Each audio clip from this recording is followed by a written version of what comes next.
Hello, happy morning, happy morning, happy morning. Happy जिज्ञासा morning ma'am. गुरुकुलममध्ये आपलं सगळ्यांचं खूप खूप मनापासून स्वागत आहे.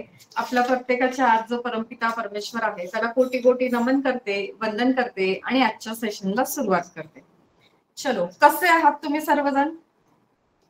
मस्त, छान, गुड. कोणी आज नवीन आहे, आज पहिल्यांदाच जॉईन केलं असं कोणी आहे? कारण बरीच लोक काल पण ग्रुपमध्ये नव्याने जॉईन झालेली आहेत. आज पण मला काही मेसेजेस होते. ओके, अंबिका आहेत, ठीक आहे. 5 एलिमेंट्स. ओके, आरती थोरवे, अच्छा. 5 एलिमेंट्स म्हणजे पंचमहाभूत, यावर आपण थोडीशी चर्चा करत आहोत, समजून घेत आहोत.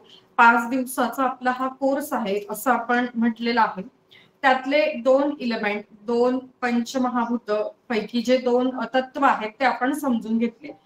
डे 1 ला आपण घेतलं होतं पृथ्वी तत्व आणि त्याच्यानंतर घेतलं होतं जल तत्व. तर बेसिकली असं आहे, सगळ्यांनाच हे माहिती आहे की हे संपूर्ण ब्रह्मांड हे पंचमहाभूतांनी तयार झालेलं आहे आणि प्रत्येक सजीव घटकच नव्हे तर निर्जीव घटक सुद्धा पंचमहाभूतांनीच तयार झालेला आहे. कुठलंही प्रोडक्ट घ्या मॅन्युफॅक्चरिंग फॅक्टरी मधलं, तर तिथे पाणी लागतं, हीट अग्नी लागते, हवा लागते, है ना. काही ठिकाणी स्पेस मोकळी असावी लागते. तर सगळं काय आहे, एकूणच पंचमहाभूत आहे. आणि जसं हे सगळं पंचमहाभूतांनी तयार झालेलं आहे तसं विलीन पण पंचमहाभूतांमध्येच होतं. आणि जसं आपल्या आजूबाजूला ब्रह्मांडामध्ये ही 5 तत्व आहेत, अगदी तशीच ही 5 तत्व आपल्या या फिजिकल बायोलॉजिकल बॉडीमध्ये सुद्धा आहेत. जर आपण बाहेरचे पंचतत्व आणि आपल्या शरीराच्या आतले पंचतत्व समजून घेतले तर आपलं आयुष्य अधिक सुखकर होऊ शकतं. म्हणून हा माझा आटापिटा. कारण अशी बरीच फोन आणि मेसेजेस येतात की हा प्रॉब्लेम आहे, तो प्रॉब्लेम आहे, तो प्रॉब्लेम आहे, है ना. पण सगळ्यांना पर्सनली एकेकाला हिलिंग देत बसण्यापेक्षा, एकेकाचं पर्सनल कन्सल्टेशन घेण्यापेक्षा असे जर छोट्या छोट्या कोर्सच्या स्वरूपातून छोट्या छोट्या बेसिक गोष्टी जर तुम्हाला कळत गेल्या तर तुम्ही तुमचं स्वतःवर काम करू शकतात नक्कीच, है ना. सो माझा हा एक प्रयत्न असतो की ज्या काही गोष्टी आहेत ज्या अत्यावश्यक आहेत आपल्या शरीराच्या बाबतीत आहे तर त्या प्रत्येकाने समजून घेतल्या पाहिजे, त्या बॅलन्स करण्याचं काम केलं पाहिजे. ओके, सो कोर्स म्हणजे अभ्यास असं नसतं. काही मैत्रिणी अशा पण भेटतात आपल्या या प्रवासात, सॉरी, आम्हाला तुमचं काय ते कोर्स बिर्स सांगू नका, आम्हाला फक्त एक रेमेडी द्या आणि मोकळं करा. पण आहे ना, मी रेमेडी देण्यामध्ये जरा कच्ची आहे. असं नाहीये, हा माझा मोठेपणा, मी ते मान्य करते. ओके, कच्ची याचा हा अर्थ आहे, समजून घ्या की बघा, रेमेडी तुम्ही घेतली, ठीक आहे, तुमच्या लाईफचा एक प्रॉब्लेम तुम्ही घेऊन माझ्याकडे किंवा इतर कुणाकडे गेलात. ओके, तुम्ही रेमेडी घेतली, तो प्रॉब्लेम तुमचा सॉल्व्ह झाला, छान, किती छान. पण काय गॅरंटी आहे की पुन्हा तुमच्या लाईफमध्ये एक नवीन प्रॉब्लेम येणार नाही? याची 100% गॅरंटी, श्युरिटी कुणाला आहे? आहे का? कोणी कितीही गर्भश्रीमंत असू दे, कोणी कितीही सेटल्ड असू दे, कोणी कितीही बुद्धिमान असू दे, कोणी कितीही लकी असू दे, पण एक प्रॉब्लेम सॉल्व्ह झाला की दुसरा येणारच नाही असं होतं का? तर अजिबात नाही होत, है ना. ये सिलसिला तो चालू रहता है अपना और अपने लाइफ में प्रॉब्लम्स का, है ना. चालूच राहतं हे, कमी जास्त प्रमाणात असेल, कुठल्या वेगवेगळ्या एरियातले असेल. तर माझा फोकस हा असतो की सगळ्यात महत्वपूर्ण गॅरंटेड रिझल्ट देणारी, रिझल्ट कधी येतो? ज्या वेळेला रूट, मुळापासून तो प्रॉब्लेम निघून जातो. आणि थेरपी भरपूर आहेत, है ना, जगाच्या पाठीवर थेरपीज भरपूर आहेत, प्रचंड. आणि प्रत्येक थेरपी वर्क करते जर तुम्ही ती समजून घेतली तर, तिची प्रॅक्टिस केली तर. ओके, चांगल्या लेवलला काम करते. पण एनर्जी हिलिंग ही अशी एक थेरपी आहे त्याच्यासाठी तुम्हाला अजिबात पैसे मोजावे लागत नाही. तुम्ही स्वतःलाही हील करतात, दुसऱ्यालाही हील करतात आणि मुळासकट सगळं काढून टाकतात. तुमचे पंचतत्व बॅलन्स करतात, तुमच्या 3 प्रकृती ज्या आपल्या आहे वात पित्त कफ ते करतात, 9 ग्रह बॅलन्स करतात, 7 चक्र बॅलन्स करतात आणि सगळं बॅलन्स असलं की मग ऑल इज वेल, है ना. तर एनर्जी हिलिंग खूप महत्वाचं आहे. एनर्जी हिलिंग म्हणजे आता आज मध्येच काय रेकी लावलं असं काही नाहीये. ओके, तर पंचतत्व बॅलन्स करणं हे सुद्धा एनर्जी हिलिंगच आहे. ठीक आहे, कारण आपण काय करतोय थोडंसं समजून घेतो, काही गोष्टींवर चर्चा करतो आणि शेवटच्या टप्प्यात काय करतोय, मेडिटेशन. सो हे मेडिटेशन काय आहे, एनर्जी हिलिंगच आहे ना. आपण सगळं व्हिज्युअलाइज करतोय, कल्पना करतोय. ओके, ठीक आहे. येस, तर आपण जलतत्व समजून घेतलं सेकंड डेला. फर्स्ट डेला आपण पृथ्वी तत्व समजून घेतलं. आता जर तुमचे ब्युटिफुल फेसेस मला दिसले तर जरा पिक घेता येईल, है ना. असं रोज रोज ना सांगायला लागतं मला. शाळेतल्या लहान मुलींना कसं प्रत्येक गोष्ट रोज सांगावी लागते आठवणीने. पूर्ण 5 दिवस एका सिक्वेन्सने म्हणजे रुटीन मध्ये खंड न पडता हे वर्कशॉप करण्याचा माझा विचार होता, पण काल जरा ब्रेक झाला. ओके, तर एक डेथ झालेली आहे घरात मागच्या आठवड्यामध्ये, तर तिथे काल 10व होतं आणि मग ते जाऊन आली आणि त्याच्यानंतर मला नको वाटलं थोडंसं एनर्जी डिस्टर्ब. बऱ्याच गोष्टी घडल्या दिवसभरात आणि सध्या पर्सनल क्लायंटची हिलिंग पण सुरू आहे, तर एनर्जी एक्झॉस्ट खूप होते. तर जसं आपल्याला एनर्जी द्यावी लागते तेवढी गेन पण करावी लागते. ओके, तर ती गेन करण्यासाठी तेवढा वेळ, तेवढे पेशन्स, तेवढ्या ऍक्टिव्हिटीज, ह्या सगळ्याच गोष्टी येतात. ओके, सो मी तुमच्या पैकीच एक आहे, एक गृहिणी आहे, आई आहे. तर सगळ्या गोष्टी असं दिवसभरात बसवणं कधीतरी तारेवरची कसरत होते, जरी रेकी ग्रँडमास्टर असेल तरी. ओके, तर मला काल ते नको वाटलं, असं शांत रिलॅक्स राहावं वाटलं, म्हणून मग मी काल सेशन नाही घेतलं. आणि आज गुरुवार आहे ना, उद्या शनिवारी उत्तर कार्य आहे 13व, पण माझी शक्यता फार कमी आहे त्या ठिकाणी जाण्याची. खूप जवळचं रिलेटिव्ह आहे, इथलंच आहे, सो जावं लागणार आहे. पण तरीही मुलांची एक्झाम असल्यामुळे खूप शक्यता कमी आहे. ओके, जर मी इथेच असली तर सेशन रात्रीचं होईलच, पण जर मी त्या ठिकाणी गेली, दिवसभराची धावपळ झाली आणि तिथले सगळे पाहुणे जर इथे आले तर मग एखाद वेळी आपलं शनिवारचं सेशन पोस्टपोन होईल, पुढे दुसऱ्या दिवसावर जाईल. ठीक आहे, क्लिअर. ओके, चलो. तर अग्नितत्व शरीरात कुठे कुठे आहे किंवा अग्नितत्व म्हणजे काय, अग्नितत्वाबद्दल जर कमी असलं तर काय होतं, जास्त झालं तर काय होतं, इम्बॅलन्स झालं तर काय होतं, आणि शरीरात असं काय काय आहे की जिथे आपल्याला जाणवतं. येस, दीपिका नाही, कोण आहे, देवी. पोटात, पोटामध्ये गॅस म्हणजे आपलं अन्न पचन करण्याचं काम करतं. Yes, very good. सगळ्यात मोठं महत्वाचं काम जे जनरली सगळ्यांना माहिती आहे, तर अन्न पचन करण्यासाठी काय लागतो, अग्नी लागतो, ज्याला आपण जठराग्नी म्हणतो, है ना. तर कुणाला बाई मला ना ऍसिडिटी फार होते, काय करू, मला गोळी घ्यावीच लागते, असं फार कौतुकाने सांगितलं जातं, है ना. असं काय माहिती, असं घेतात ना, औषधं घेतात, परत सांगते 7:30 असते, तर नाही नाही, मला ना ते गोळी घेतल्याशिवाय, पेन किलर घेतल्याशिवाय काही होतच नाही. मला ना बाम आणि आयडेक्सची डबी शेजारी घेऊन बसावंच लागतं, पर्स मध्ये ती असतेच. कोण कोण आहे असं पेन किलर देवी, वा, प्रामाणिकपणे जे मान्य करतात ना त्यांचं मला खूप कौतुक वाटतं. पेन किलर नाही, मला ऍसिडिटीसाठी जेलूसिल घ्यावं लागतं. Yes, very good.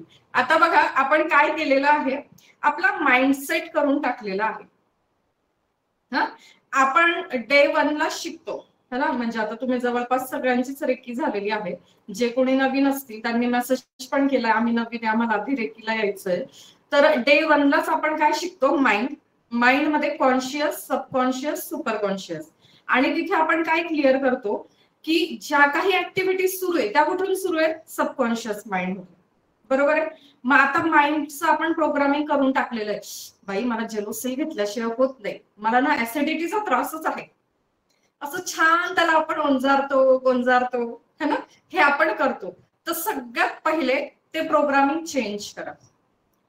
आज सकाळी सकाळी एक फोन असतील इथे, पण मी नाव नाही घेत बऱ्याचदा, पण उदाहरणं मला शेअर करावी लागतात है ना, एक्झाम्पल्स मला द्यावी लागतात, त्याच्याशिवाय कन्सेप्ट क्लिअर होणार नाही.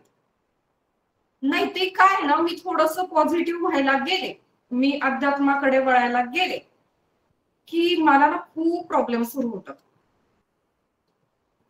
हे काय झालंय, सबकॉन्शियस माइंडचं प्रोग्रामिंग झालेलं आहे. म्हणजे काय झालंय, ज्या वेळेला तुम्ही पॉझिटिव्ह व्हायला जाताय, ज्या वेळेला तुम्ही अध्यात्माकडे ओढले जाताय, त्यावेळेला तुमची क्लिन्झिंगची प्रोसेस सुरू होते. हे लक्षात घ्या, तुमची क्लिन्झिंगची प्रोसेस सुरू होते. तुमचे जे कर्माज आहे त्यावर काम सुरू झालेलं आहे. कुठल्याही जन्माचे कळत न कळत कुठल्याही प्रकारे झालेले जे कर्म आहे ते तुम्ही त्या पॉझिटिव्ह एनर्जीला कनेक्ट झाल्यामुळे ते क्लिन्झिंग सुरू झालेलं आहे है ना, त्याच्यामुळे ते प्रॉब्लेम्स येतात, कारण ते निघून जाणार असतात ना. ओके, तर आपण जे म्हणतो ना की मला ही गोळी घ्यावी लागते, नाही मग मला इंजेक्शन घेऊन एक सलाईन लावावीच लागते, तर हे सगळं काय आहे, मनाचे खेळ. आधी ते प्रोग्रामिंग चेंज करा. आता का ऍसिडिटी का होते, तर पोट, मणिपूर चक्र, तिथे काय आहे, जठराग्नी, सॉरी, तिथे काय आहे, जठराग्नी. आता जठराग्नी म्हणजे काय आहे माहिती, अशी भूक लागली ना, अशी जोरदार ज्या वेळेला भूक लागते ना, त्यावेळेला असं कसं होतं, अनइझी होतं, मळमळ झाल्यासारखं होतं, आंबट पाणी बाहेर यायला करतं ज्या वेळेला पोट रिकामं असतं, प्रचंड जोरदार भूक लागलेली असते. मग ही असते फायर, ही असते अग्नी, ही असते हीट. मग त्यावेळेला तिथे लगेच नैवेद्य द्यावाच लागतो है ना, म्हणजे काय करायचं, तिथे जेवायचं आहे. सो अजिबात दुपारचं जेवण स्किप करायचं नाही. आणि एक वेळ ठरवून घ्यायची, दुपारचं जेवण स्किप करायचं नाही. तो अग्नी असा ज्वाला होण्याच्या आधीच है ना, तो यज्ञकुंड जो पेटतोय ना, ओके, पण त्याचा भडका होईल, ज्वाला होईल, एवढी भूक लागेल त्याच्या आधीच त्याला नैवेद्य किंवा आहुती दिली गेली पाहिजे. आणि ती आहुती दिल्याच्या नंतर गट गट गट गट पाणी पिऊन घ्यायचं. असं करायचं का, अजिबात नाही. ओके, तर मग तासभर तरी थांबायचं आहे. ठीक आहे, मग हा आहे जठराग्नी. तर आपल्या शरीरामध्ये किंवा आपल्या माइंड बॉडी सोल मध्ये जो काही फायर इलेमेंट आहे, अग्नी आहे, तो 4 प्रकारात मोडतो. पहिला आपल्याला सगळ्यांना जवळजवळ माहिती आहे, कदाचित कोणी असं असेल की मला जठराग्नी माहिती नाही, पण असं होणार नाही, कारण शाळेत विज्ञानाच्या पुस्तकात सगळ्यांना जठराग्नी आहे. ओके, आता जठराग्नी कुठे आहे, पोटात आहे. पोटात काय आहे, लहान आतडे, मोठे आतडे, बरोबर आहे. मग तिथे काय होतं की व्यवस्थित अन्नपचन होत नाही, बरोबर आहे. अन्नपचन व्यवस्थित झालं नाही म्हणजे काय झालंय, पोषक द्रव्य ऍब्सॉर्ब झालेले नाहीये आणि विषारी द्रव्य पदार्थ किंवा घटक पदार्थ बाहेर निघालेले नाहीये. मग ते टॉक्झिन्स बाहेर न निघाल्यामुळे सुद्धा काय होतंय, ऍसिडिटी होते है ना, किंवा पोट पॅक होतंय, व्यवस्थित वेळेच्या वेळी पोट साफ होत नाहीये. ओके, मग याच्यामुळे एकूणच काय होतंय, संपूर्ण स्किनवर स्किन डिसीज वेगवेगळ्या प्रकारचे. डॉक्टरकडे गेलं की डॉक्टर पहिलं काय विचारतात, मोस्ट ऑफ द केसेस मध्ये पहिलं काय विचारतात, पोट साफ झालंय का. बरोबर, पहिला प्रश्न मोस्ट ऑफ द टाइम्स हाच असतो की पोट साफ झालेलं आहे का. तर ज्या वेळेला हे वेळच्या वेळी अन्न पचन व्यवस्थित होऊन पोषक घटक द्रव्य ऍब्सॉर्ब होणं आणि टॉक्झिन्स शरीराबाहेर टाकणं वेळच्या वेळी होत नाही, त्यावेळेला स्किनवर रॅशेस येणं, ओके, पिंपल्स येणं, वांग येणं, टॅनिंग येणं, हेअरचे प्रॉब्लेम्स होणं आणि स्किन ही लाल होणं है ना, अजून सोयरासिस होणं, अशा वेगवेगळ्या गोष्टी ह्या होत असतात. मॅडम तुमचा एक साबण वापरला आणि अजून काही वांगचटात गेले नाही. अशा लोकांना आवर्जून सांगते मी, सेशनला या, पण फक्त प्रॉडक्ट वापरणारे लोक कधीच सेशनला येत नाही. त्यांना फक्त ते असं लावायचं आणि झालं काम, एवढंच पाहिजे असतं, पण तसं होत नाही. कोणी कितीही गॅरंटी घेतली तरी सुद्धा एक लेव्हल असते. ओके, एक नॉर्मल साधारण असेल तुमचे health issues, medical issues, then it's okay. तुम्हाला साबण वापरून नक्कीच रिझल्ट येतात. पहिल्या साबणात भरपूर फीडबॅक आहेत लिहिलेले. पण जर तुमचे मेडिकल इश्यूज जे आहेत ते जरा छानपैकी असतील है ना, तर मग नुसतं बाहेरून कितीही तुम्ही कुठलेही क्रीम लावा, पॅक लावा, काहीही लावा, तुम्हाला रिझल्ट मिळणार नाहीत.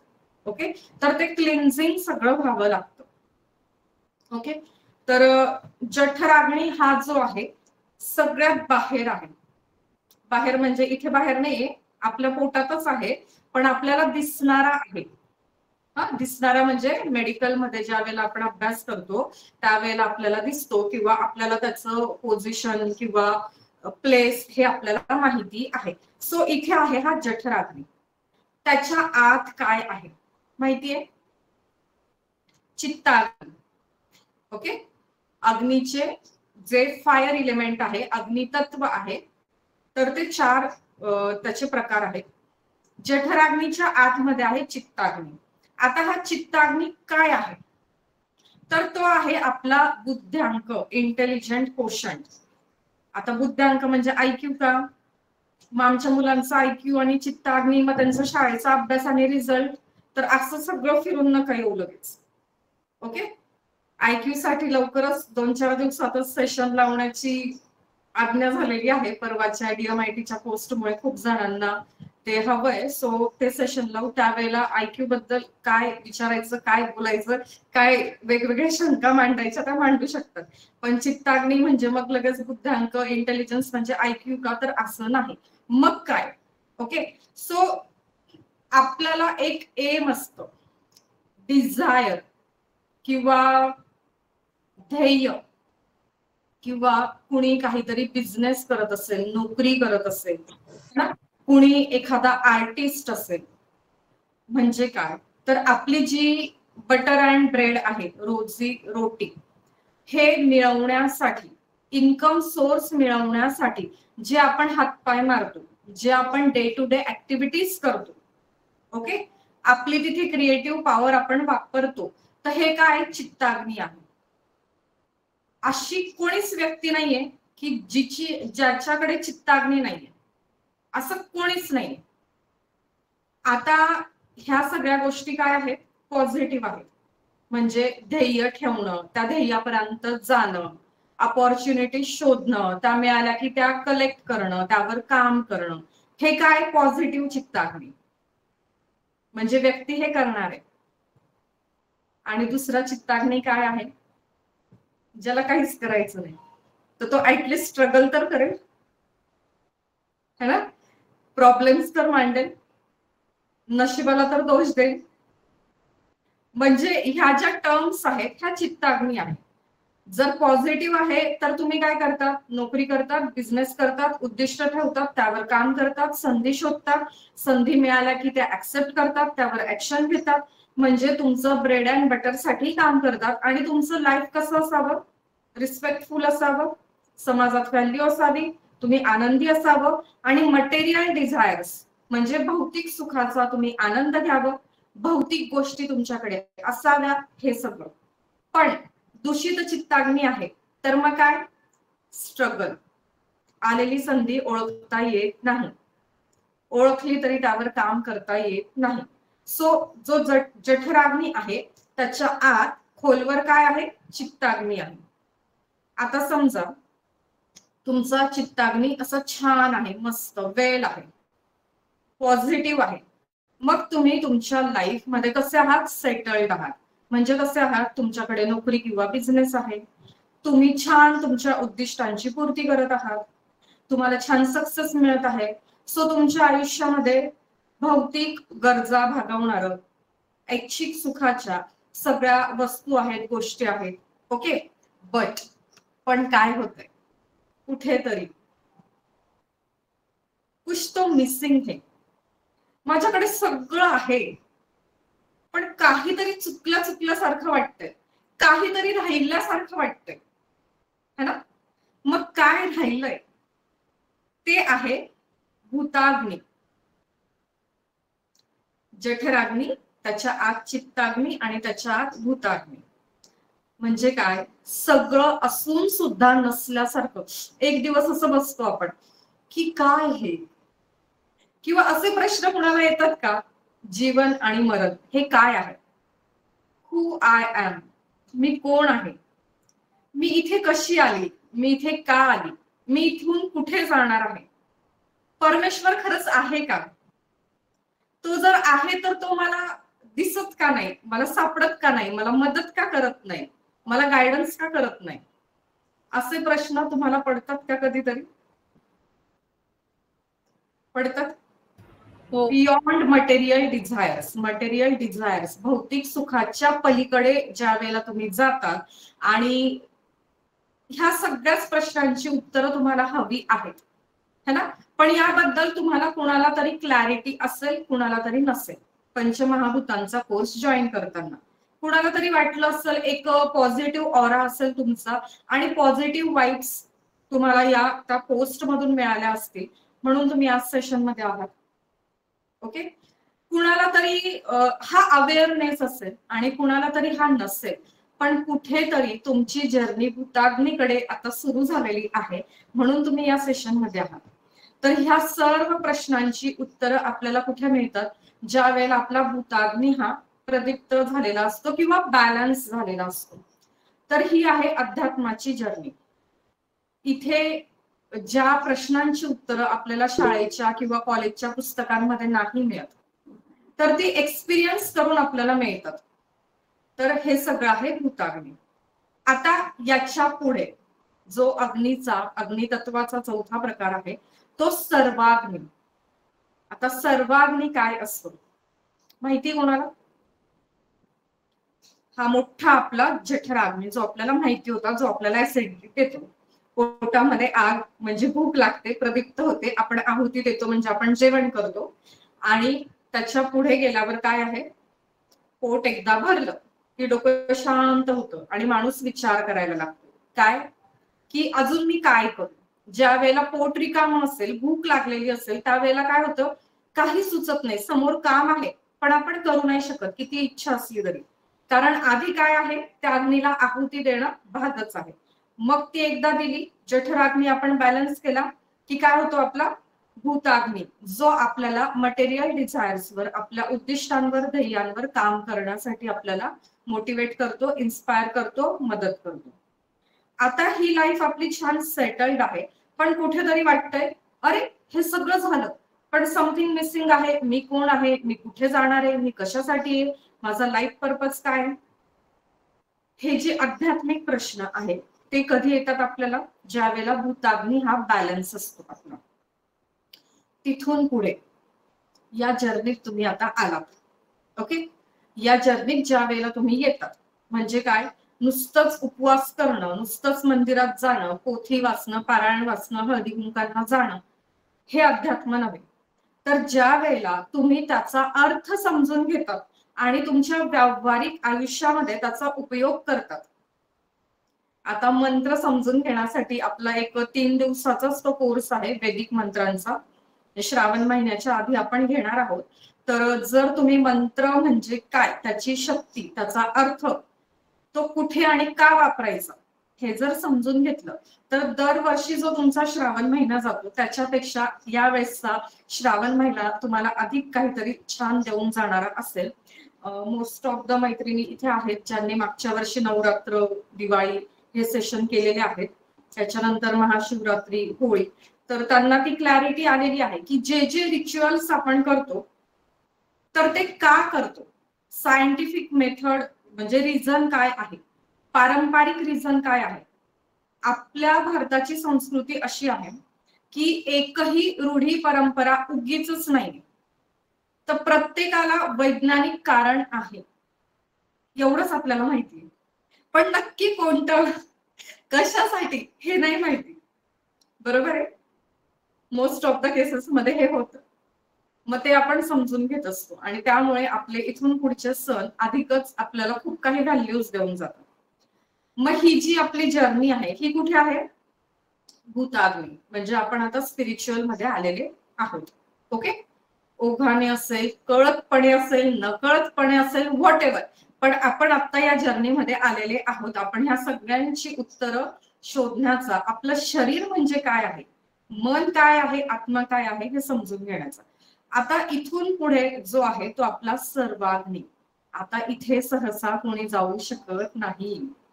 कोण जातात किंवा कोणाचा तो बॅलन्स होतो, कुणाचा झालेला आहे आतापर्यंत? तर असेंडेड मास्टर्स. आता असेंडेड मास्टर्स म्हणजे कोण? तर असे दिव्य महापुरुष म्हणजे कोण की जे परमेश्वर आहेत स्वतः. कोण आहे? ब्रह्मा विष्णू महेश आहे. किंवा स्वतः कोण आहे? पार्वती आहे, महालक्ष्मी आहे, महासरस्वती आहे, महाकाली आहे. आणि पुढे त्यांनी जे अवतार घेतले है ना, अवतार घेत गेले अंश रूपाने. प्रत्येक काळामध्ये त्यांनी अवतार घेतला. शेवटी ते मनुष्य रूपात सुद्धा आले. कर्मभोग सगळे भोगले. राम कृष्ण कर्माची फळं भोगली है ना. जेलमध्ये एकाचा जन्म झाला, कितीतरी वर्ष आईपासून वेगळा राहिला. दोघांच्याही कर्माची फळं होती, स्वतः कृष्णाची पण आणि त्याच्या आईची पण. रामाला वनवास सहन करावा लागला, त्याच्या आईच्या पण कर्माची फळं होती आणि त्याच्या पण होती. मनुष्य जन्मात ते आले. ओके, पण त्याच्यानंतर काय झालं? पुढे कोण आले? स्वामी समर्थ असतील, साईबाबा असतील, गजानन महाराज असतील, भरपूर आहेत है ना, शंकर महाराज असतील, असे जे सगळे लोक आहेत. तर हे जे दिव्य महापुरुष आहेत, तर हे कोण आहेत? यांचा सर्वांनी बॅलन्स झालेला आहे. तिथपर्यंत आपण आत्ता तरी, म्हणजे खूपच खाली आहोत आपण आत्ता तरी, पण या स्थितीपर्यंत प्रत्येकाला जाता येतं. कधी?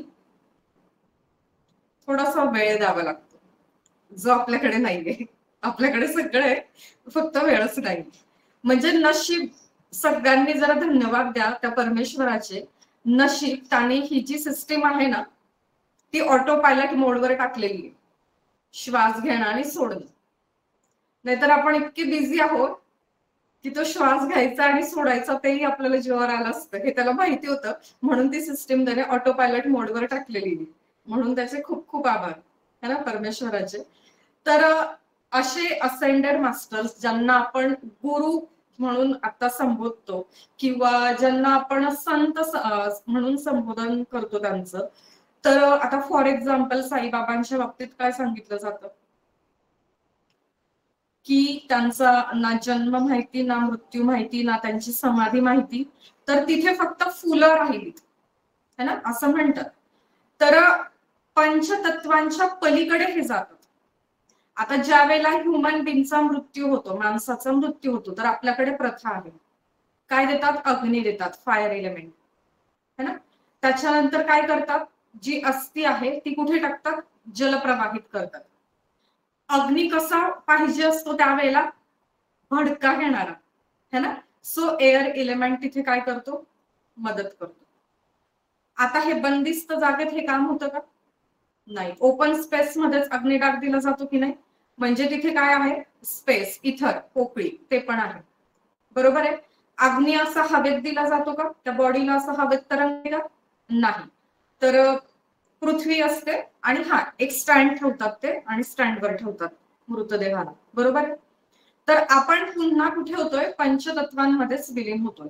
पण हे जे साधू संत आहेत तर हे पंचतत्वांच्याही पलीकडे जातात. आता तुकाराम महाराज पंचतत्वात विलीन झाले का? ते कुठे गेले माहित नाही. आपण फक्त ते ऐकून आहोत की त्यांच्यासाठी विमान आलं होतं है ना. पण मग हे विमान म्हणजे काय? बरंच काही गोष्टी होतात है ना. तर काय आहे? अग्नितत्व हे खूप जास्त महत्वाचं आहे. त्याच्यातला जो सर्वाग्नी आहे तिथे सहसा कोणी जाऊ शकत नाही. ओके, पण जाता प्रत्येकाला येतं. जाता प्रत्येकाला येतं. अजूनही आपण कुठे अडकलेले आहोत? तर भौतिक सुखांमध्ये, आपल्या फॅमिली लाईफ मध्ये है ना. ज्या वेळेला फॅमिली लाईफ मधून रजा घेण्याची आपली इच्छा होईल कि बस मेडिटेशन और कुछ नाही, है ना. तर त्यावेळेला आपण सर्वांनीपर्यंत पोहोचू शकतो. पण सध्या तरी माझा तो विचार नाहीये. बघू नंतर कधीतरी. तुमच्यापैकी कोणाचा विचार आहे? ही लाईफ मस्त एन्जॉय करायची आहे. जबाबदारी वाढवून ठेवलीये, ती पार पाडायची. ती नसती तर मग केला असता विचार, है ना. तर अशी आपली परिस्थिती होऊन जाते. पण जबाबदारी त्यांच्यावरही होती, तुकाराम महाराजांवर, गौतम बुद्धांवर, है ना. पण त्यांनी ती ढकलली. मग ज्या वेळेला आपण ही जबाबदारी ढकलू शकतो, है ना, भौतिक सुख, फॅमिली लाईफ हे आपण वेगळं करू शकतो आणि एकच ध्यास आहे परमेश्वर प्राप्ती किंवा मोक्ष प्राप्ती किंवा समाधान. त्यावेळेला कुठला अग्नी आपला बॅलन्स झालेला असतो? तर सर्वाग्नी. ओके. तर अग्नितत्वाच्या हे 4 पैलू आहेत. अग्नितत्वाचे हे 4 पैलू आहेत. ओके. आता अग्नितत्व कुठे कुठे आहे? एक आपण पाहिलं जठराग्नी म्हणजे आपल्या पोटात आहे. ओके. दुसरा म्हणजेच भूक आहे, है ना. अग्नितत्व म्हणजे काय आहे? आपली हंगर, भूक. त्याच्यानंतर थर्स्ट, पाणी प्यावंसं वाटणं. लेझीनेस हे पण कुठे आहे? अग्नितत्वाशी संबंधित आहे. त्याच्यानंतर आपला कॉम्प्लेक्शन म्हणजे कलर, आपला रंग. म्हणजे बघा, जे नेहमी स्पायसी जेवण जेवतात, ओके, नेहमी स्पायसी खाणं खातात आणि त्यातल्या त्यात मांसाहार करतात, तर त्यांची स्किन बघा कशी असते. आणि जे आयुर्वेद पाळतात, सकस आहार घेतात, शाकाहार घेतात, त्यांची स्किन बघा कशी असते. तर अग्नितत्व काय आहे? आपलं जे कॉम्प्लेक्शन आहे, आपला रंग आहे किंवा आपली जी स्किन आहे. आता जो व्यक्ती मसालेदार पदार्थ किंवा तेलकट, तुपकट असे पदार्थ जास्ती खातो, त्याचं काय होतं? नेहमी वरचा मजला गरम असतो, हो की नाही? No expression. जी लोक जास्ती स्पायसी खातात त्यांचा वरचा मजला नेहमी गरम असतो, है ना. त्यांच्या डोक्यावर बर्फ नसतो, म्हणजे रेडी, काही असू दे, आर्ग्यू करायला, भांडण करायला रेडी, असं स्टबन झालेले असतं, है ना. त्यांचे विचार म्हणजे ते कोणाचं काही ऐकून घेणं, समजून घेणं याच्यामध्ये नसतं. पण फक्त थोडासा आहारावर किंवा अग्नितत्वावर काम केलं, अग्नितत्व शरीरातलं काय आहे, त्याची बॅलन्स करण्याची पद्धत काय आहे, त्याची नीड काय आहे अग्नितत्वाची, ती जर समजून घेतली तर आपोआपच काय होईल? बऱ्याच गोष्टी आपल्या सॉल्व्ह होतील. म्हणजे आळशीपणा जाईल, स्किन मध्ये सुधार होईल. त्याच्यानंतर ऍसिडिटी तर जाईलच, व्यवस्थित अन्नपचन झाल्यामुळे. अजून काय होईल? तर अग्नितत्व अजून कुठे आहे? व्हिजन. उगीच नाही, आपल्याला पूर्वीच्या काळी सांगत होते, पण मी अजिबात ऐकलं नाही. लहानपणी सांगत होते मला, अगं बाई उठ लवकर सकाळी आणि त्या सूर्याला जल दे. म्हटलं नाही, तर प्रथा परंपरा नको, आम्हाला झोपू द्या सकाळी, है ना. पण कशासाठी आहे सूर्याला जल देणं? प्रॉब्लेम काय होतो माहिती का? मी असेल किंवा माझ्यासारख्या कोणी मैत्रिणी असतील, तर आम्हाला ना कोणीतरी समजावून सांगणार पाहिजे. असं जबरदस्ती हे कर, हे कर असं नाही. त्याच्या मागचं लॉजिक काय आहे, त्याच्या मागचं सायन्स काय आहे, ते का करायचंय, कसं करायचंय, हे जर व्यवस्थित समजावून सांगितलं ना तर करायला फार आवडतं आणि त्याचे रिझल्टही छान मिळतात, है ना. तर आता असं झालंय, ह्या जर्नीमध्ये मी गेल्या काही वर्षापासून आली ना, तर काही गोष्टी अशा कळतायत की हे का करायचं असतं, कधी करायचं असतं, कसं करायचं असतं. मग ते आता मनापासून आवडतं करायला, ते होऊन पण जातं.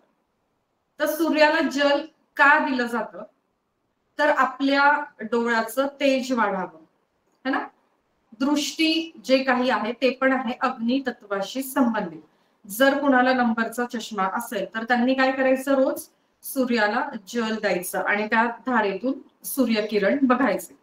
सकाळी 8-9 वाजता. किती वाजता? 8-9 वाजता नाही, पहाटे लवकर 7-6:30 पूर्वी.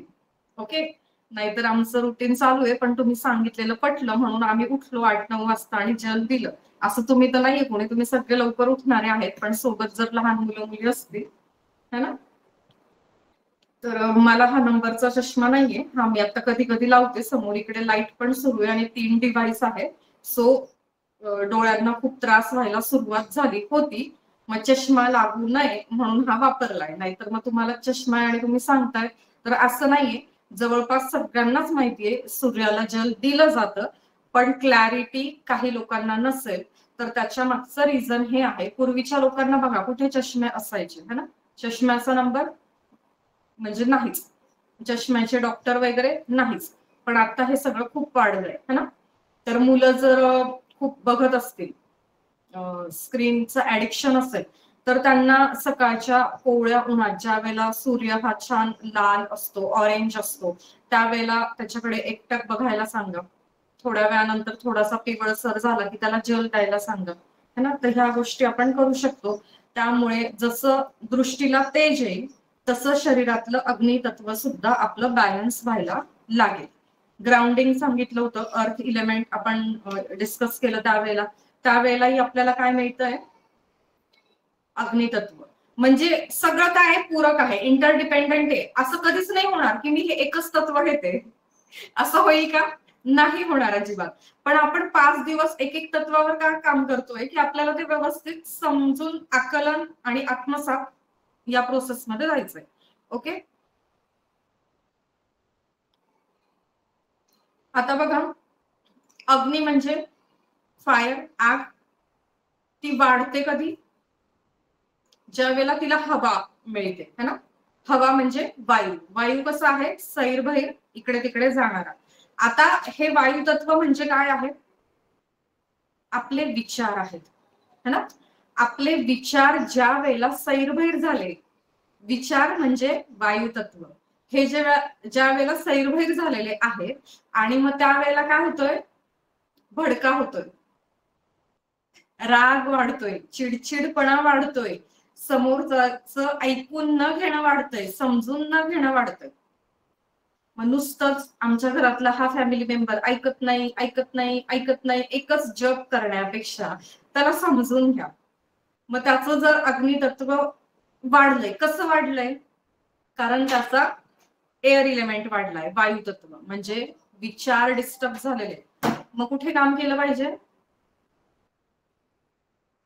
तुम्हाला काही विचारा, तुम्ही परत विचारांवरच येतात. काही काही जण म्हणत असतील, तर विचारांवरच यावं लागतं. विचार जर नॉर्मल झाले तर काय होईल, अग्नितत्व सुद्धा तुमचं बॅलन्स होणार आहे. ओके.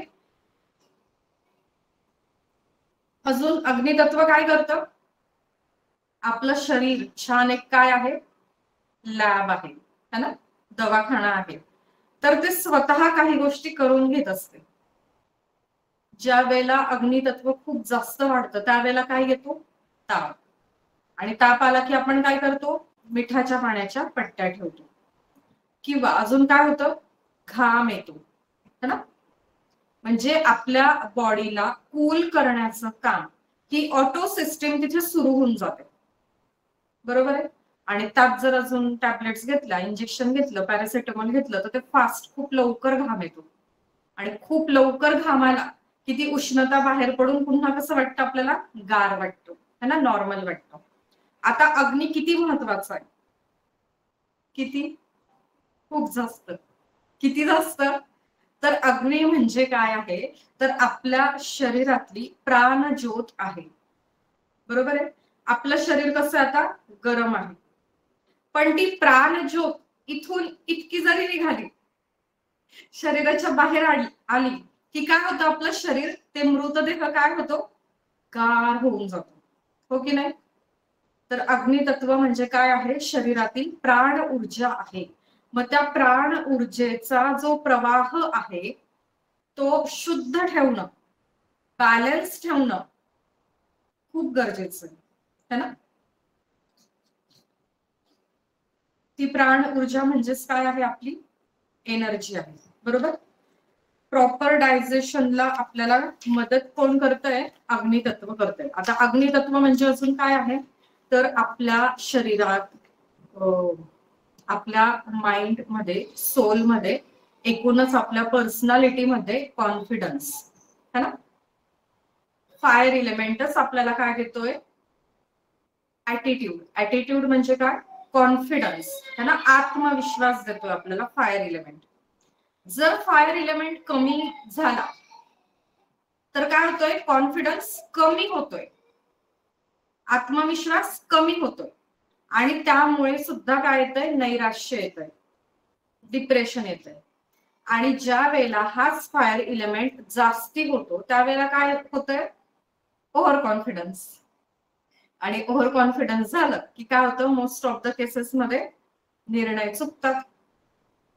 तिथे सुद्धा म्हणजे लोक बॅलन्स असतात ती येऊन आपला डिसरिस्पेक्ट करणार, आपल्याला पॉइंट आउट करणार आणि त्या गोष्टीमुळे सुद्धा पुन्हा काय होतं, माणूस नैराश्यात जातो, डिप्रेशन मध्ये जातो.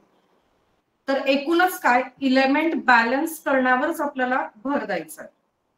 जास्त झालं तर ओव्हर कॉन्फिडन्समुळे नुकसान होतंय, कमी झालं तर आत्मविश्वास कमी म्हणून नुकसान होतंय, बरोबर. हे जर बॅलन्स नसलं तर काय होतंय, आपण फर्म नाही राहू शकत, आपण डिटरमाइंड, फोकस नाही राहू शकत है ना. मग आपल्या आयुष्याच्या सर्वच पैलूंमध्ये गडबड होते.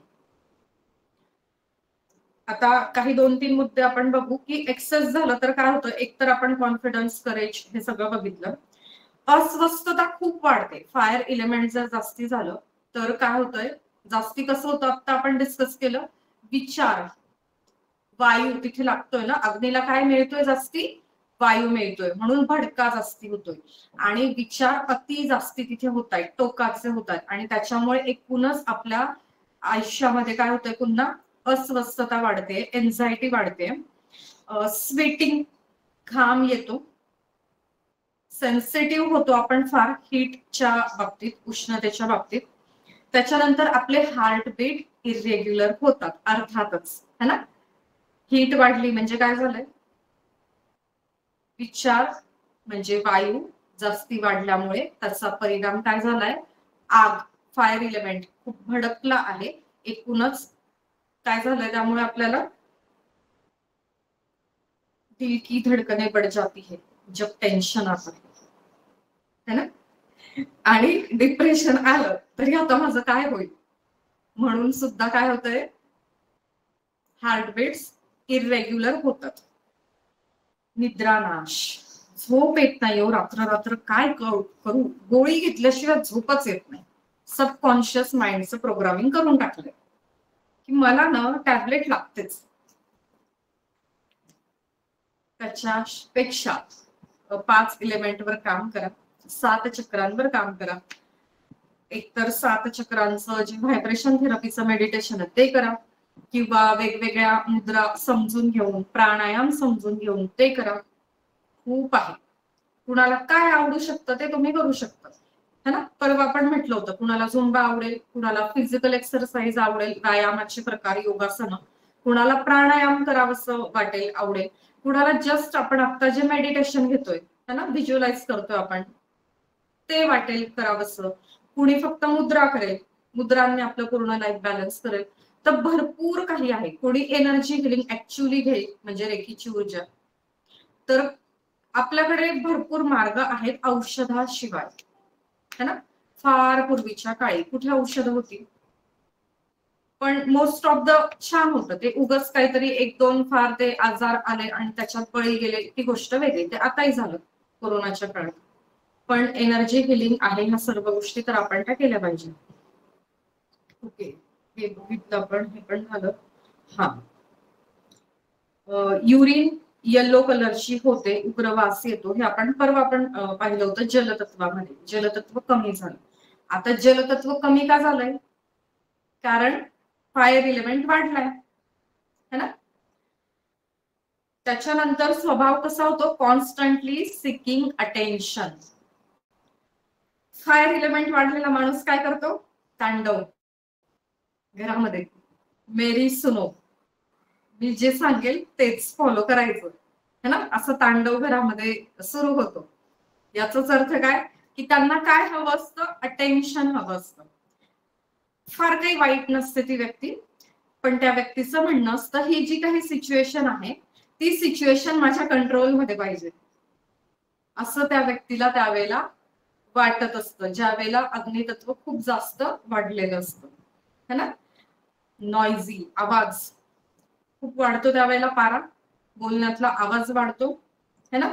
आणि प्रत्येक गोष्ट कुणाही सोबत काय होतं, डिसॲग्री हे वाढतच असते, ऍग्री नाही करत ते कुणाचंही काही म्हणणं. त्यावेळेला अँगर खूप वाढतो, हायपर होतात व्यक्ती. हे सगळं जास्ती झालं तर. आता कमी झालं तर काय, फायर इलेमेंट, एक मिनिट. ओके, फायर इलेमेंट ज्या वेळेला कमी होतं त्यावेळेला डलनेस येतो. एकूणच आपल्या पर्सनॅलिटीमध्ये, बॉडी लँग्वेजमध्ये, आपल्या स्किनवर, आपल्या चालण्यात, बोलण्यात, उठण्यात, बसण्यात सगळीकडे काय असतोय, डलनेस असतो. हा, आणि विशेषतः आपले डोळे सगळं काही सांगून जातात, है ना.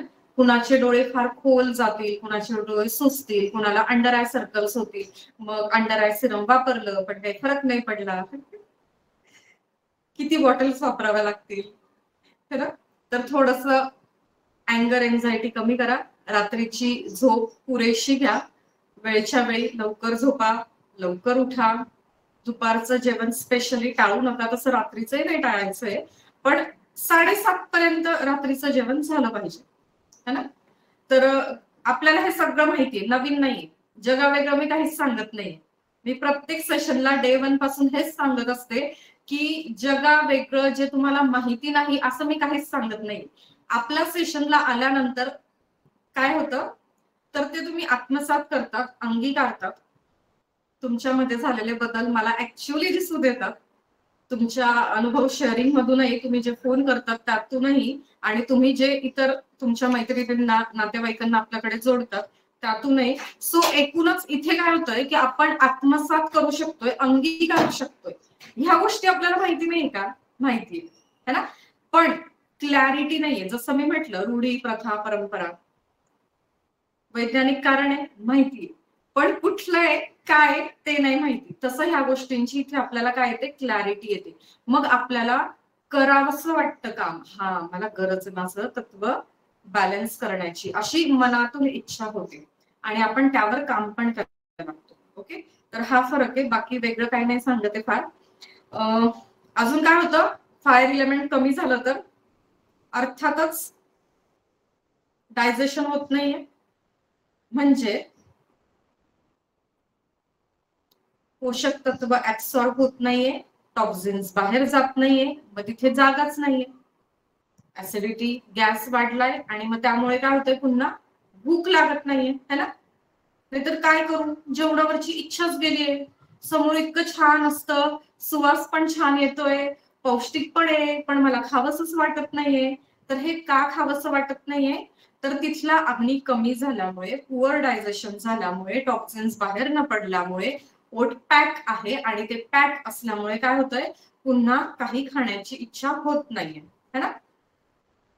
आणि नवीन काही चांगलं खाल्लं नाही तर काय होईल, एनर्जी आपोआपच काय होते, आपली लो होते, आपण लो फील करतो. ओके,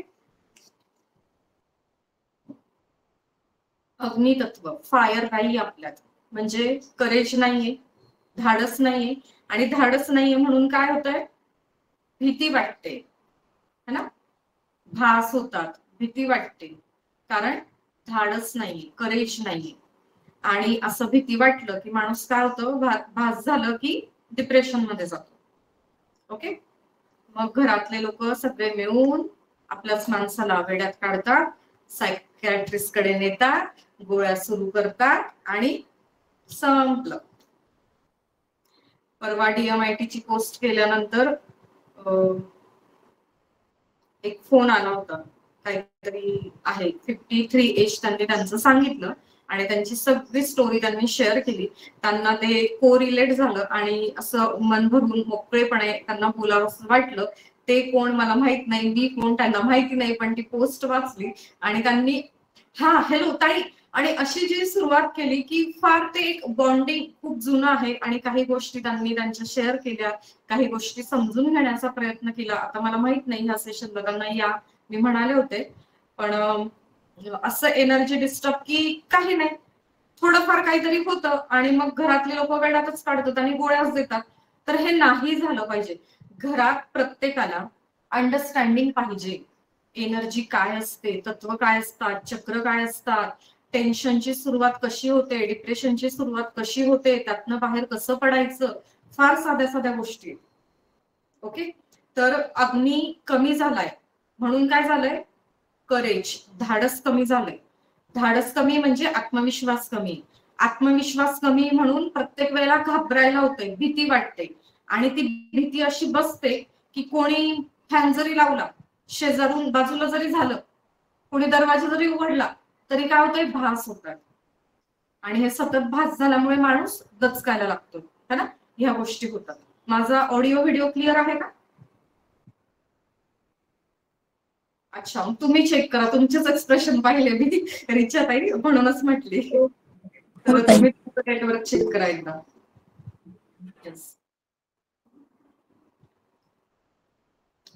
एक लिंक माझी सुरू आहे, ती संपू देत, मग तुमचे प्रश्न घेते. ठीक आहे, तुम्ही हँड रेस करताय. त्याच्यानंतर फायर इलेमेंट कमी झालंय म्हणजे काय होतंय, कफ वाढतोय, है ना, कोल्ड, सर्दी वाढते. त्याच्यानंतर जॉईंट्स मध्ये स्टिफनेस येतोय फायर इलेमेंट कमी असल्यामुळे. ब्लड सर्क्युलेशन सुद्धा पुअर होतंय.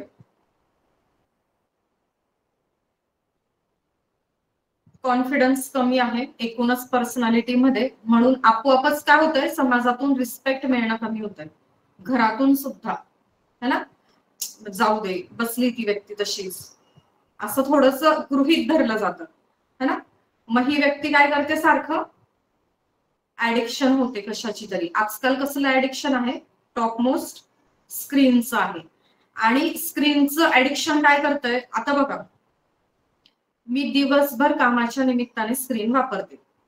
हा, मला फेसबुक खूप नाही हँडल करतायत, पण आपली पोस्ट उचलायची आणि आपल्याच वॉलवर पोस्ट करायची आणि तिथे टॅग करायचं हजबंडला. ह्या दोन गोष्टी क्लिअर येतात. हा, येस, थँक्यू. माईक सुरू झाला, पुन्हा सुरू झालाय. Yes, okay, thank you. तर ह्या दोनच गोष्टी मला जमतात. आता मी प्रयत्न करते, त्या पोस्टवर खूप जणांनी तिथे लिहिलेलं आहे काही वाक्य, तर तिथे थँक्यू टाकायला पण मला ती स्माइली सापडत नव्हती.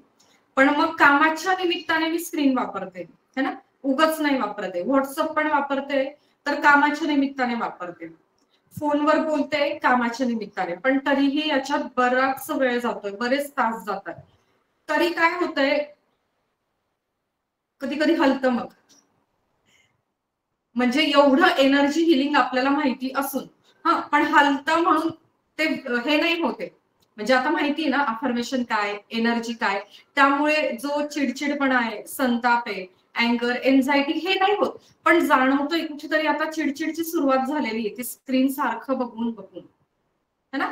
तर मग आपल्या घरात जर कोणी चिडचिड करत असेल तर थोडस बघा की काय सुरू, स्क्रीनला जास्ती ऍडिक्शन झालेलं आहे का. ठीक आहे, स्क्रीनला नाही, मग दुसरं काय, एकटंच बसून अतिविचार करणं आहे का.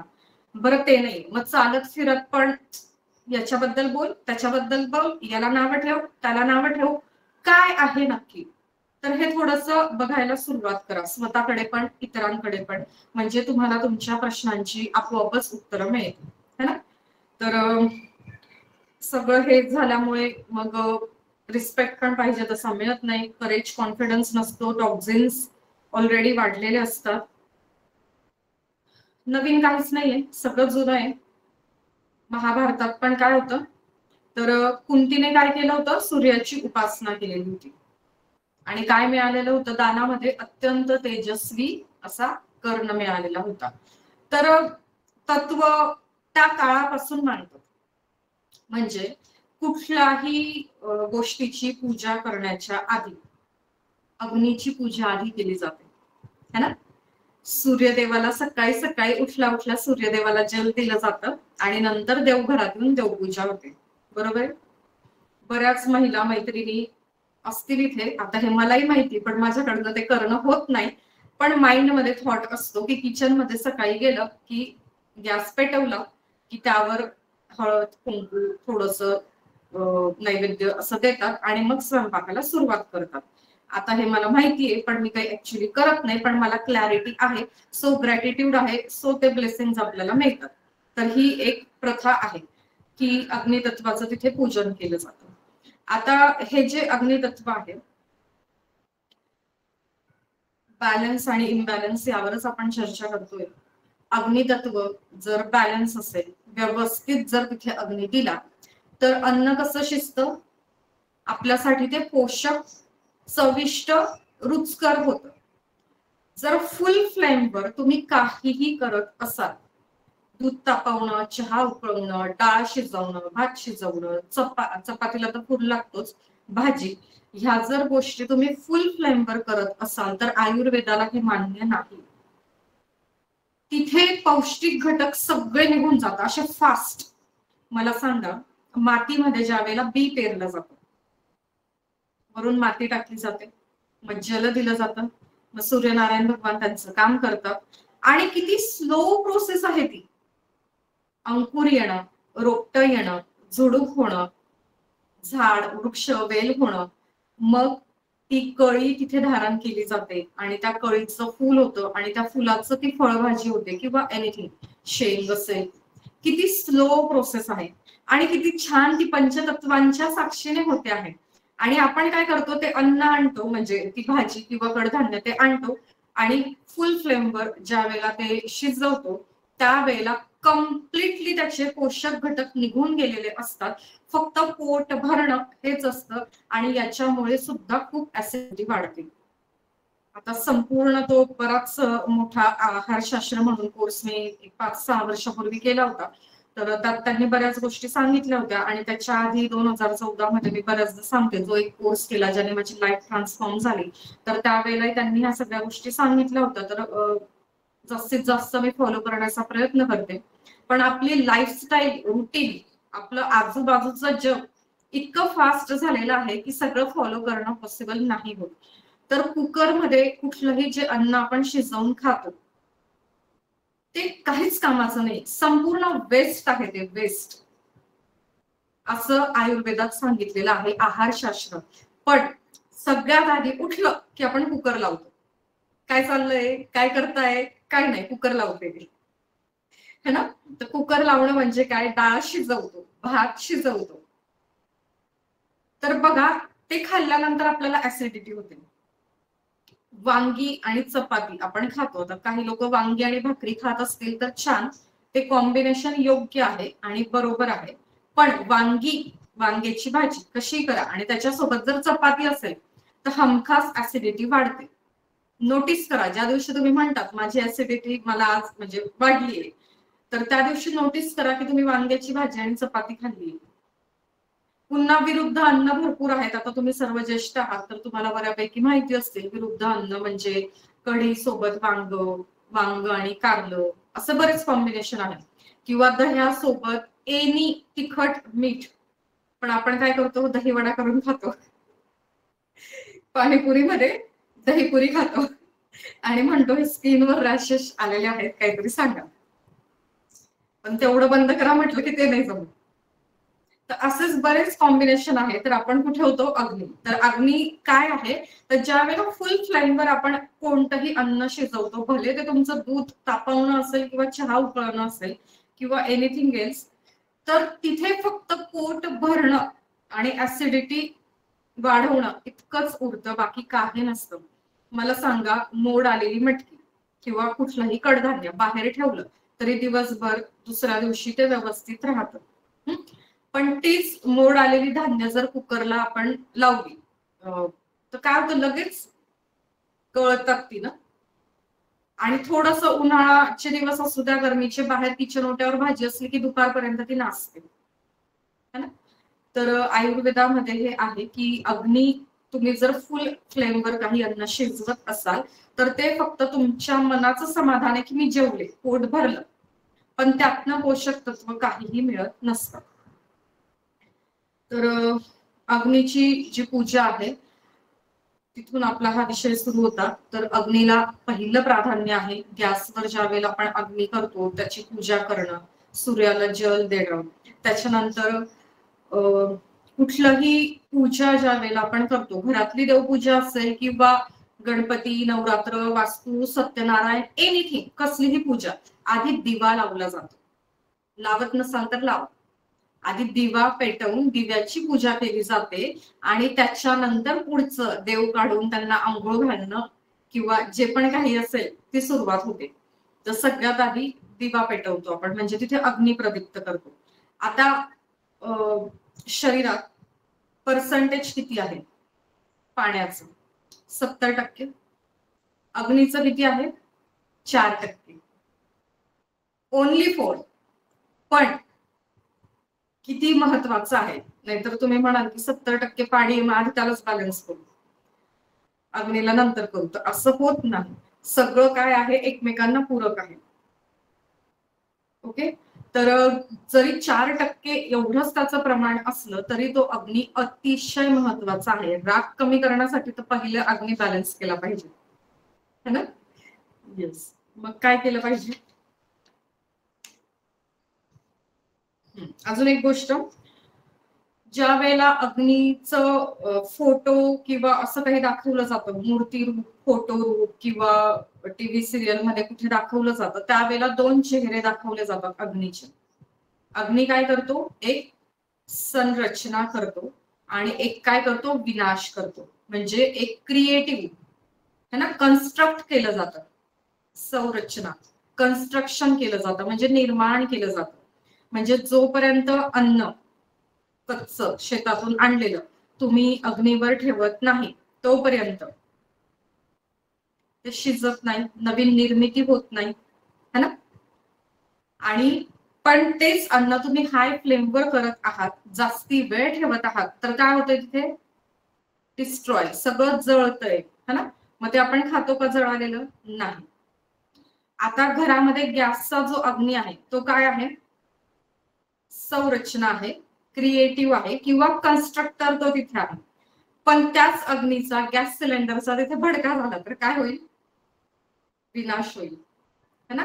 कालच मी एक आपलाच कुठला तरी व्हॉट्सअप ग्रुपला हे बघितलं, एक व्हिडिओ आलेला आहे. आय कार्ड घालून ती व्यक्ती आहे, नॉर्मल आपलं एक सामान्य माणूस आहे. तर त्याने ते केलेलं आहे, तुम्ही कोणी पाहिलं की मला माहित नाही. तर त्यांनी सांगितले भारत गॅस मधून ते बोलताय आणि बऱ्याच घरांमध्ये काळ्या मसाल्याची आमटी केली जाते आणि तो कांदा आणि खोबरं डायरेक्ट आपण किंवा भरताची वांगी डायरेक्ट फ्लेमवर भाजतो किंवा पापड भाजतो. तर ते करू नका, त्यामुळे घशाचा कॅन्सर होतो हे असं त्यांनी सांगितलंय.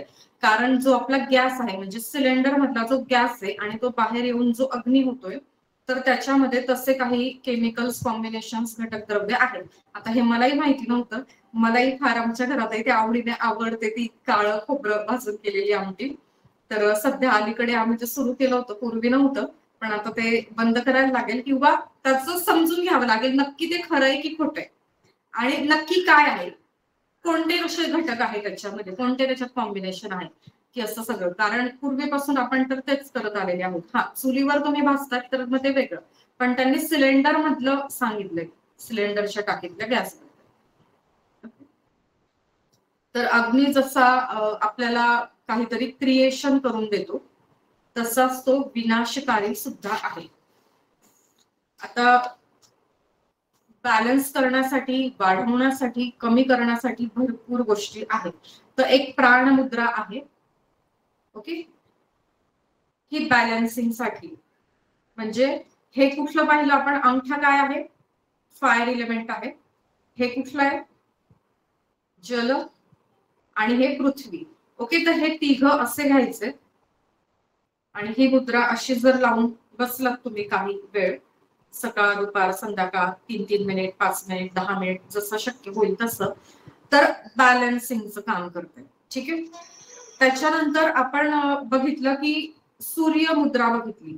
सूर्यमुद्रा म्हणजे काय? अग्नितत्व जर वाढलंय तर ते कमी करण्यासाठी ही सूर्यमुद्रा.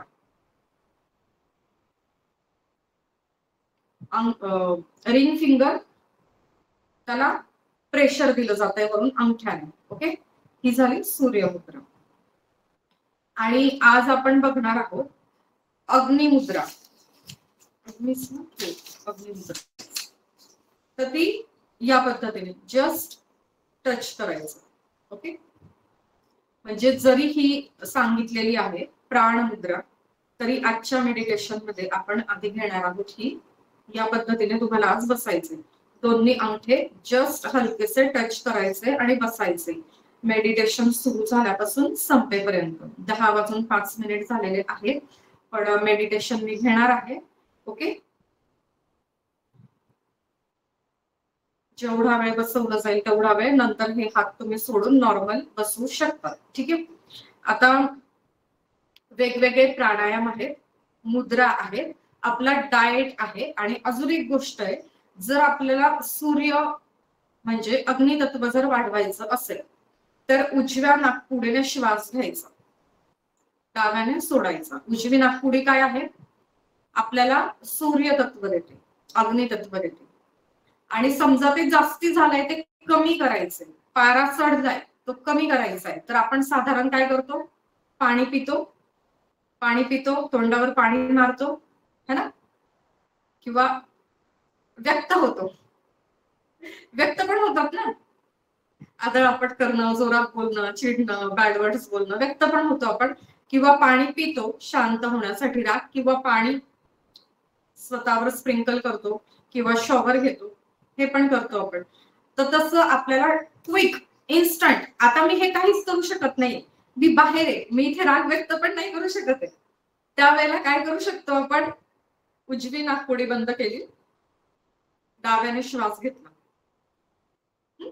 चंद्रनाडी, शीतलता येते, पारा कमी होतो आपला. ठीक आहे, या पद्धतीने. त्याच्यानंतर मँगोज, अजून काय? वॉटरमेलन, ज्याच्यात ज्यूस रस जास्ती आहे, काकडी है ना, ज्याच्यात रस जास्ती आहे, असे पदार्थ आपण घेतले पाहिजे. आता हे दोन्ही गोष्टी सांगते, जास्ती असेल तर कमी असेल तर. आता ज्या फळांमध्ये रस जास्ती आहे ते आपण कधी घेणार? ज्या वेळेला उष्णता वाढलेली आहे, है ना. आता त्यानंतर ताक आणि नारळ पाणी. स्पायसी फूड अवॉइड करायचं आहे. ओके, योगा, प्राणायाम, आसनं, हे सगळ्या गोष्टी आहेत. वॉटर एक्सरसाइज केल्या जाऊ शकतात. आणि रेग्युलरच जर एक्सरसाइज असेल कुठलाही तर मग तत्व तर सगळे बॅलन्सच राहतात, है ना. येस, तर चला आज आपण अग्नितत्वाचं, आय होप मी छान एक डिवाइन एक्सपिरियन्स तुम्हाला आज सुद्धा देऊ शकेल. तुम्ही सुद्धा तो घ्यायला रेडी राहा. डोळे बंद करा. कोणी जर ड्राईव्ह करत असेल तर हे मेडिटेशन कृपया करू नये. गॅस जवळ असल्यास करू नये. छान समोर येऊन बसा. कॅमेरा जर छान सुरू असतील, छान वाटतं तुम्हाला पाहिलं की, जरा कॅमेरा सुरू करा ज्यांचे बंद आहेत. येस, बघा किती क्यूट स्माइल दिली विजयाताईने. थँक्यू. येस, चलो जाऊया पुढे. डोळे बंद, जाणीवपूर्वक दीर्घ श्वास घ्यायचे आहे नाकाने, हळुवारपणे नाभीपर्यंत खोलवर. ओके, हा, हे असं ठेवा. आणि अवघडत असेल तर मग खाली घेतलं तरी चालेल. ओके, बी कम्फर्टेबल, कारण आपला डे 1 आहे. मुद्रा आपण ही पहिल्यांदाच करत असाल तर कम्फर्टेबल राहा. बॅकला सपोर्ट घ्या. ही बोन मागे टेकवा पूर्ण, जेणेकरून तुम्हाला संपूर्ण मेडिटेशन जितकाही वेळ असेल तर रिलॅक्स वाटेल. उगाच ते पाठ भरून नाही येणार. ठीक आहे, रिलॅक्स बसा.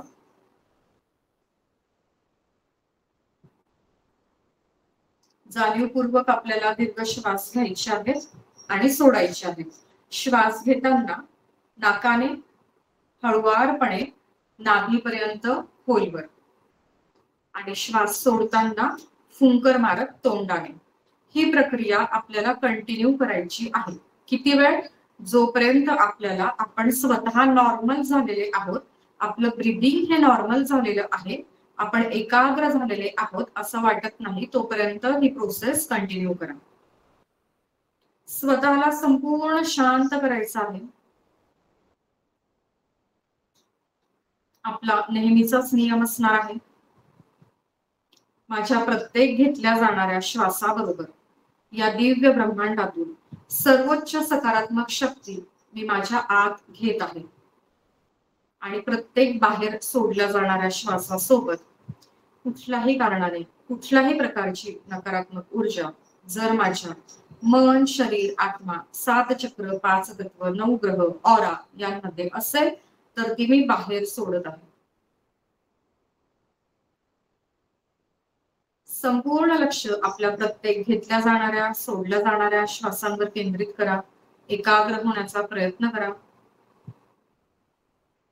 तुम्हाला काहीतरी आवाज येईल, काहीतरी फील होईल, काहीतरी ऐकू येईल, एखादा विचार येईल. इट्स ओके, हरकत नाही. छान. का? कारण याचा अर्थ आहे की आपले 5 जे ज्ञानेंद्रिय आहेत तर ते त्यांचं काम छान करत आहेत, है ना? सो 5 सेन्स मधून जे काही तुम्हाला फील होत असेल तर इट्स ओके, हरकत नाही. त्यांचं काम ते करतच राहतील. त्यांचं काम थांबलं तर मात्र आपली पंचायत होईल, है ना? सो द्रष्टा होऊन फक्त बघायचंय. त्या विचारासोबत, त्या सुगंधासोबत, त्या आवाजासोबत, त्या स्पर्शासोबत वाहवत जायचं नाही. Just feel it. फक्त द्रष्टा भाव ठेवायचा आहे. संपूर्ण शांतता. स्वतः सोबत कनेक्ट करण्याचा प्रयत्न करा. या 5 सेन्सेसच्या पलीकडे जाऊन जो 6th सेन्स आहे, आपली इंट्युशन आहे, म्हणजे आपण स्वतः आहोत, आपला जो हायर सेल्फ आहे, त्याला कनेक्ट करण्याचा प्रयत्न करा. संपूर्ण शांतता. संपूर्ण शांतता.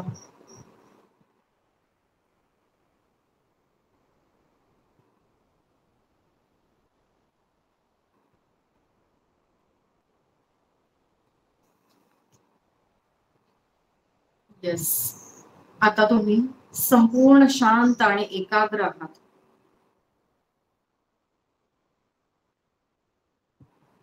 आपल्या घरात आपण अगरबत्ती लावत असतो, है ना? तर अगरबत्ती लावल्यानंतर जो तिचा अग्नी असतो, एक वरच्या पॉइंटला छोटासा टिकली सारखा लाल आपल्याला दिसतो, आणि त्याची जी उष्णता आहे ते बघण्याचा आणि फील करण्याचा प्रयत्न करा.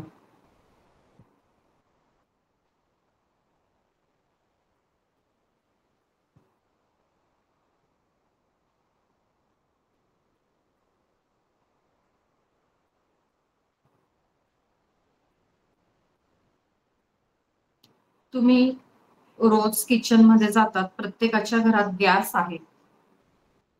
तर तो गॅस ज्या वेळेला आपण पेटवतो तर तो गॅसचा जो अग्नी आहे तो बघा आणि ती उष्णता फील करण्याचा प्रयत्न करा.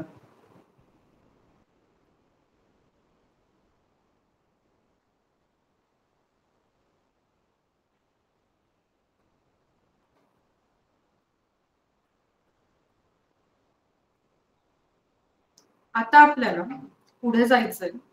इमॅजिन करायचंय की आता आपण आपल्या घरातून बाहेर निघालेले आहोत आणि उंच मोकळ्या माळ रानावर, डोंगरावर आपण बसलेले आहोत.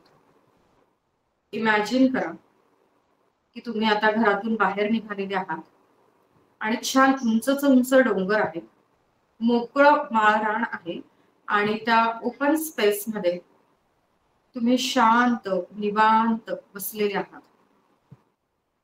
आणि साधारण संध्याकाळची वेळ आहे. अगदी उंच डोंगरावर तुम्ही बसलेले आहात. संध्याकाळची ही वेळ आहे आणि तुमच्या समोर एक मेणबत्ती तुम्हाला बघायची.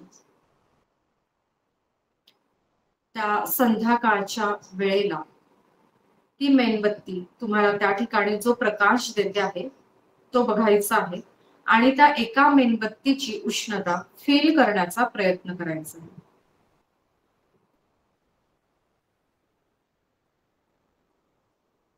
तुम्ही संपूर्ण शांत आहात आणि वेळ जरा जरा पुढे सरकते आहे. आणि आता इथे 1 नाही, 2 नाही, 3 नाही, 100, 200 नाही, 1000 नाही, तर लाखो मेणबत्त्या तुमच्या आजूबाजूला या डोंगरावरून खाली तुम्ही बघू शकत आहात. तुम्ही उंच डोंगरावर आहात आणि सगळीकडे तुम्ही हा मेणबत्तीचा प्रकाश बघू शकत आहात आणि ती ऊर्जा फील करू शकत आहात.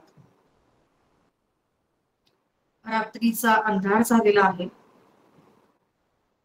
संध्याकाळपासून रात्रीकडे आपण जात आहोत. एका मेणबत्तीपासून आता तुम्हाला डोंगरावरून खाली अनेक मेणबत्त्या दिसत आहेत ज्या प्रकाश देत आहेत प्रत्येक घरामध्ये.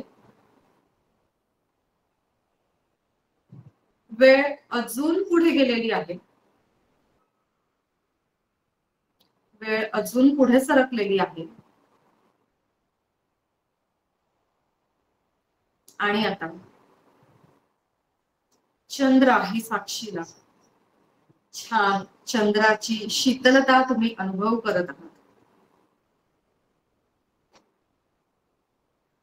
एक ऊब तुम्ही अनुभवली आणि आता तुम्ही चंद्राची शीतलता अनुभवत आहात. छान पौर्णिमेचा चंद्र आहे. पांढरा शुभ्र भला मोठा.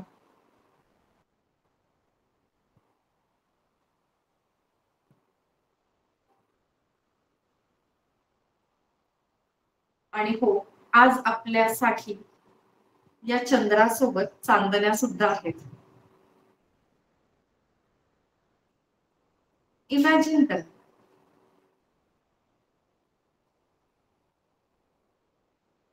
Just imagine.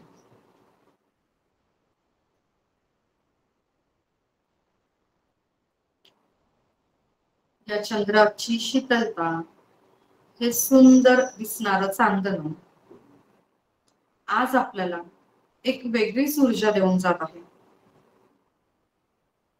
शांतता देऊन जात आहे, गारवा देऊन जात आहे, समाधान देऊन जात आहे.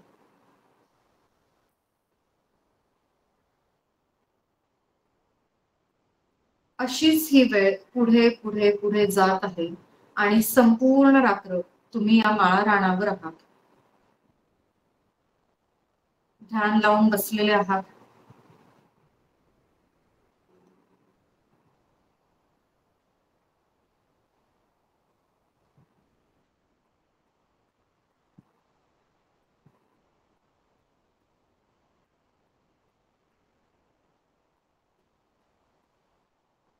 एकाग्र होण्याचा प्रयत्न करायचा आहे. ती चंद्राची शीतलता अनुभवण्याचा प्रयत्न करायचा आहे.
बघा, तुम्ही ही चंद्राची शीतलता अनुभवत आहात. वेळ असाच पुढे पुढे गेलेला आहे आणि आता पहाटेची वेळ झालेली आहे. एक नीरव शांतता आहे. कॉस्मिक एनर्जी खूप छान ऍक्टिव्हेट आहे आणि आपल्या सातही चक्रांना ती हील करते आहे. आपल्या माइंड बॉडी सोल मध्ये जे 7 चक्र आहेत, तर ते 7 चक्र हील करण्याचं काम ही ब्रह्ममुहूर्तावर कॉस्मिक एनर्जी करत आहे. आणि या पहाटेच्या नीरव शांततेत तुम्हाला अधिकच समाधान आणि सुख आणि आनंद लाभत आहे. आता सूर्योदयाची वेळ झालेली आहे.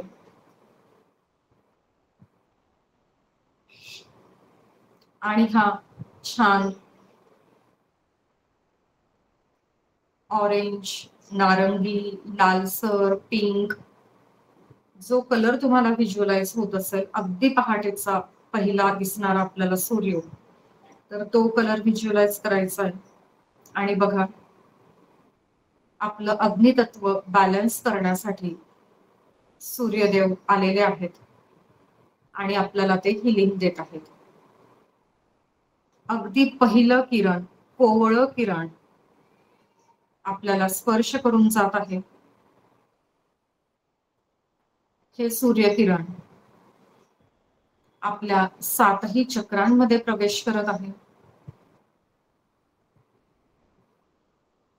आपल्या संपूर्ण शरीराला या कोवळ्या सूर्यकिरणाचा स्पर्श होतो आहे. हे कोवळं ऊन, हा प्रकाश आपल्याला खूप हवाहवासा वाटतो आहे.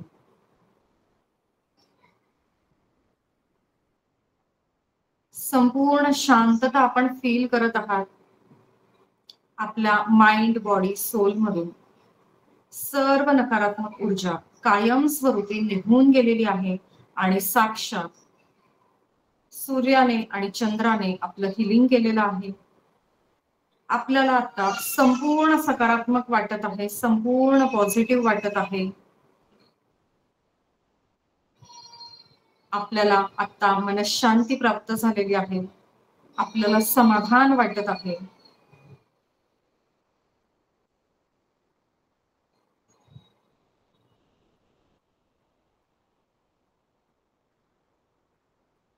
आपल्या माइंड बॉडी सोलचं डिटॉक्सिफिकेशन झालेलं आहे.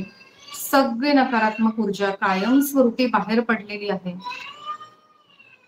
डोक्यावरच्या केसापासून तर पायापर्यंत आपल्याला आपलं संपूर्ण शरीर अतिशय हलकं फील होत आहे.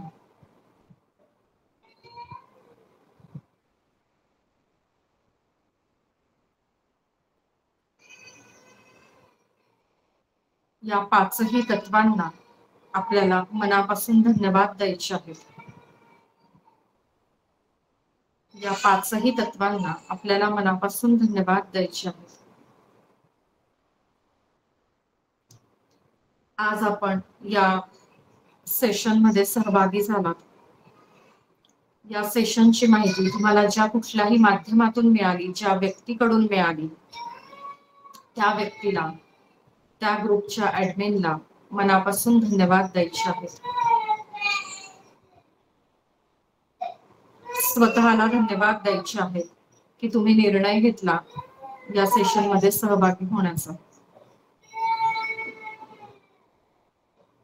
आज तुम्हाला जे मार्गदर्शक लाभले, ज्यांनी तुमचं आज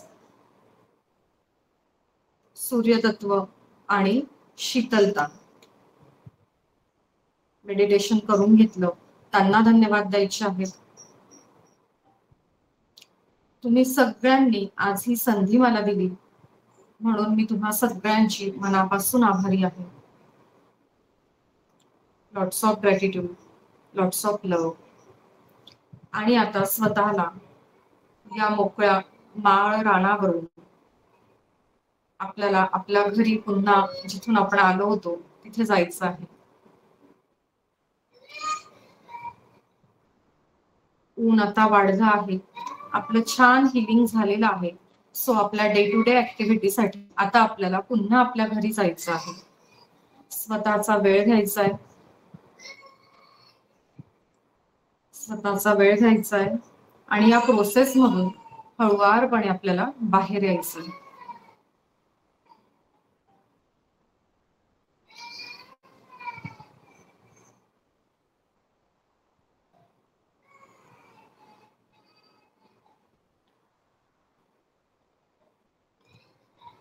स्वतःचा वेळ घ्या आणि ह्या प्रोसेस मधून अतिशय हळुवारपणे बाहेर यायचं आहे.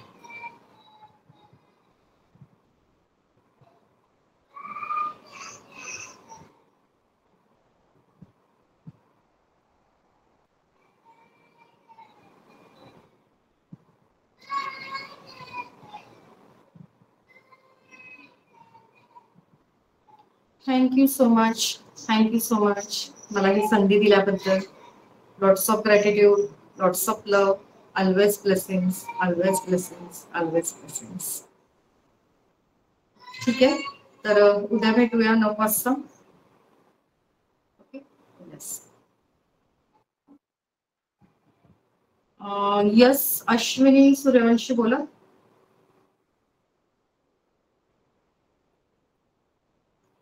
हँड्रेस. ओके, ठीक आहे, चलो थांबूया. मॅडम. येस बोला. हा बोला. आज खूप मला झोप येते, एकदम म्हणजे हलका वाटलंय पण खूप झोप येते मला, एकदम डोळे उघडायला होत नाहीये. छान, चांगलं